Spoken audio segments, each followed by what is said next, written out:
Okay, Chan Physics. So we are going to just do a quick tutorial on this YouTube video. First of all, as you just heard from me, I got a lot of videos on YouTube. They're all linked in our WAG, so we can always get to homework help through the YouTube channel. But it's going to be a lot easier for me to do this and then show it to you in class just because of the dock camera that I'm using right now. So first things first, we are supposed to learn how to take a number that's not in scientific notation and put it into scientific notation. And then we're going to take two numbers that are in scientific notation and take them out of scientific notation. So how do we do that? Well, this is a big number, and making that number, writing it down with all the zeros and with all the commas is just rife for the possibility that we're going to make a mistake. We're going to miss a zero. We're going to forget one. So the reason for scientific notation is to get rid of all of that possibility for error. So how do I take this number and put it into scientific notation? Well, first of all, we need to know what scientific notation looks like. It looks like this number right up here. It's a number, a decimal, and some other amount of decimal numbers. We won't talk to you about why there's sometimes 3 or sometimes 4 decimals. It's all about whether or not there's accuracy in our measuring equipment. But it's a number, a decimal, and some other numbers times 10 raised to some number. And so that's what we have to do. When we have a number that's not in scientific notation, we just say, okay, I'm going to make it look like scientific notation. So this number, 92,900,000, we make it look like scientific notation. So we put 9.290, all right, times 10. So I made it look like scientific notation. Now I just need to know what number I'm going to put in for the exponent for my 10. So I say, well, now I got the decimal here at 9. I moved it from all the way over here. So how many times did I move it? 1, 2, 3, 4, 5, 6, 7 times. And so that's going to be a 7. Now, how do we know if it's going to be a positive number or a negative number? A positive number would be, a positive 7 would be a big number. A negative number we're going to see is a small number. So here, right here, we're going to do this one next. So here we got this 0.000008818. So first things first, make it look like scientific notation. So 8.818 times 10. All right, how many times did I move the decimal between this number right here and this number right here? Well, it looks like I did 1, 2, 3, 4, 5, 6 times. So I did 6. But the only problem is that this, if I left it like this is a really big number. It's almost as big as this number here. I need to add a negative exponent right there to demonstrate that this is actually moving this way, whereas a positive exponent would mean that the decimal is moving this way. All right. How do we take a number out of decimal scientific notation? Well, we just look at the number, and this one is 5.0 times 10 to the negative 4th. I'm going to have to make this into a small number because it's negative. So I'm going to move the decimal 1 time to before the 5. I've got to move it 4 times, and so I'm going to move it 3 more times. So I'm going to add 3 zeros. 0.0005 is the answer. Okay.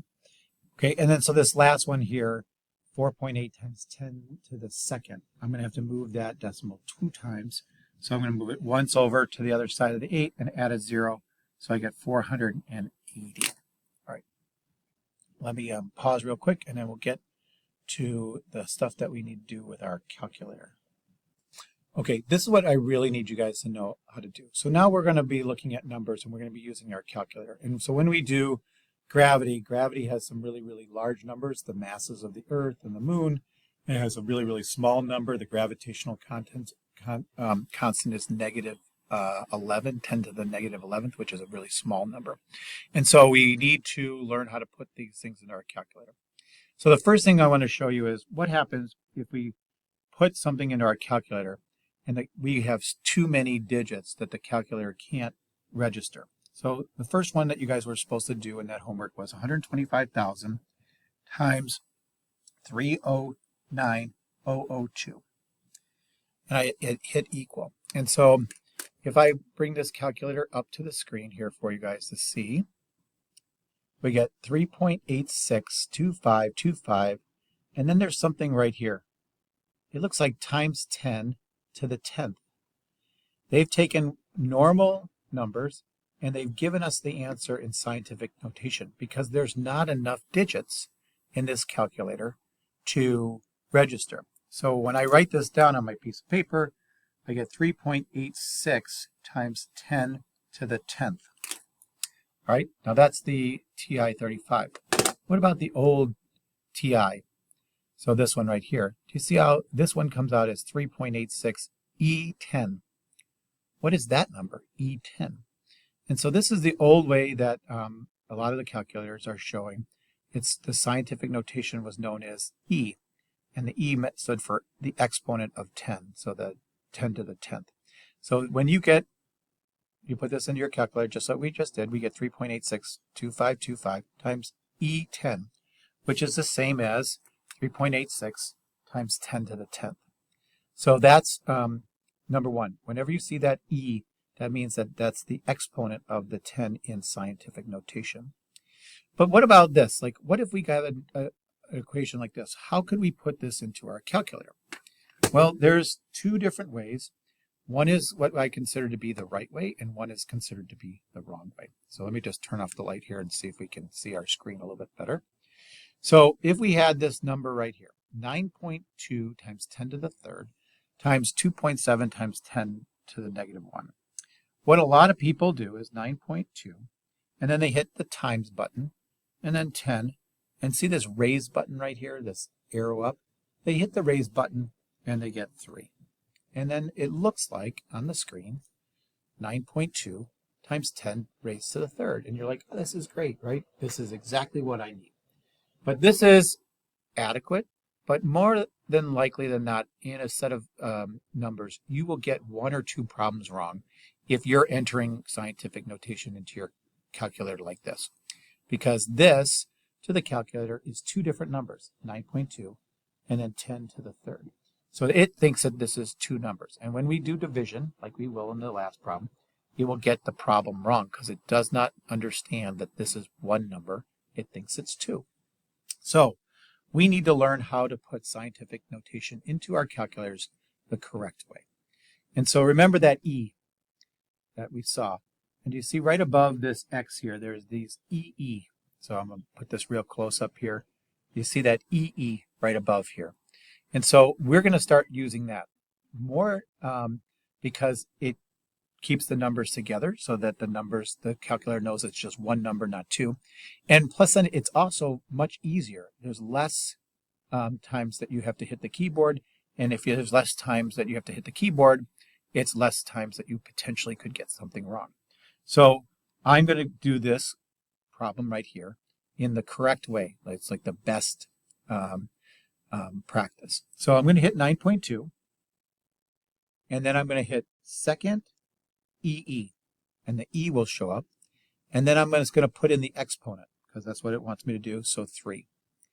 Then it tells me to hit times, so I'm going to hit times, and then I'm going to put 2.7, and so it's times 10 to the negative 1, so I'm going to do this second E negative 1.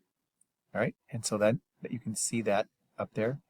And then we'll hit the equal button and we'll get our answer, which is 2.484 times 10 to the third. 2.484 times 10 to the third. If we wanted to say, okay, wait, I want that in regular notation, you see right here above this button right here is our scientific and engineering buttons. So we could hit second E, and we can tell it we don't want it in scientific notation now. So we hit this number, and then it's going to have the floating decimal, so 4.2484, which is the same as this number right here. We learned how to change this number. So 2.48 times 10 to the third, we move the decimal 3 times, we get 2484, and that's the number that we got here on our decimal, on our calculator.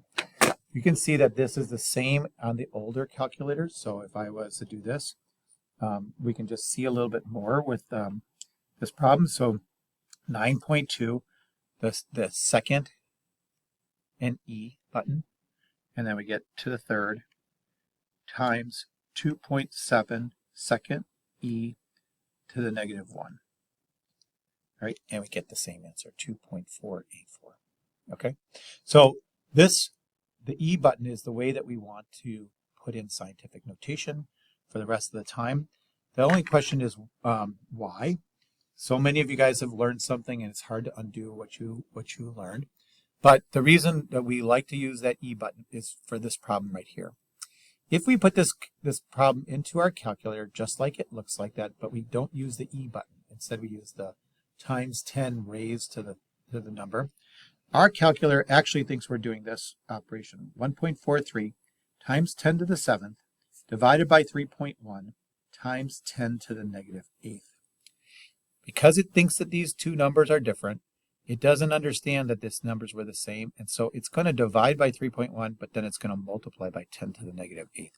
And so whenever we do division, which is all the time with the gravitational constant and gravity, and then again when we're doing electricity, we'll always get the problem wrong because the calculator will think that we're doing this instead of this. Okay, and that's what we really want to do. So you should be able to get that problem right. If you're using the EE button, you're using less steps, you're not having to put in as many numbers, and the calculator knows it's the same number. All right, so that's that. We'll move on to the gravitational pull lab. But yeah, if you have questions, then raise your hand about your calculator because they're all a little bit different.